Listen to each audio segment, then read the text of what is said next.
scary, and it's fun. That is why I invest in my financial intelligence, developing the most powerful asset I have. I want to be with people moving boldly forward. I do not want to be with those left behind.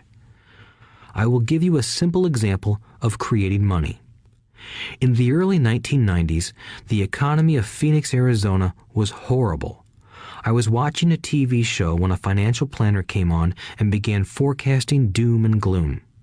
His advice was to save money. Put $100 away every month, he said. In 40 years, you will be a multimillionaire. Well, putting money away every month is a sound idea. It is one option, the option most people subscribe to. The problem is this: it blinds the person to what is really going on. It causes them to miss major opportunities for much more significant growth of their money. The world is passing them by.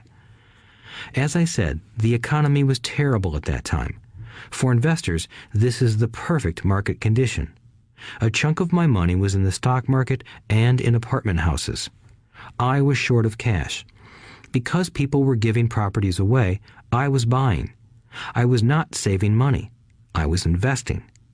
Kim and I had more than $1 million in cash working in a market that was rising fast. It was the best opportunity to invest. The economy was terrible. I just could not pass up these small deals. Houses that were once $100,000 were now $75,000. But instead of shopping with local real estate agents, I began shopping at the bankruptcy attorney's office or the courthouse steps. In these shopping places, a $75,000 house could sometimes be bought for $20,000 or less. For $2,000, which was loaned to me from a friend for 90 days for $200, I gave an attorney a cashier's check as a down payment. While the acquisition was being processed, I ran an ad advertising a $75,000 house for only $60,000 and no money down. The phone rang hard and heavy. Prospective buyers were screened, and once the property was legally mine, all the prospective buyers were allowed to look at the house. It was a feeding frenzy. The house sold in a few minutes. I asked for a $2,500 processing fee, which they gladly handed over, and the escrow and title company took over from there.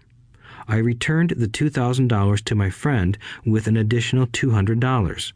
He was happy, the home buyer was happy, the attorney was happy, and I was happy.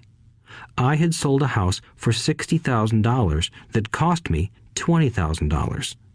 The $40,000 was created from money in my asset column in the form of a promissory note from the buyer. Total working time, 5 hours.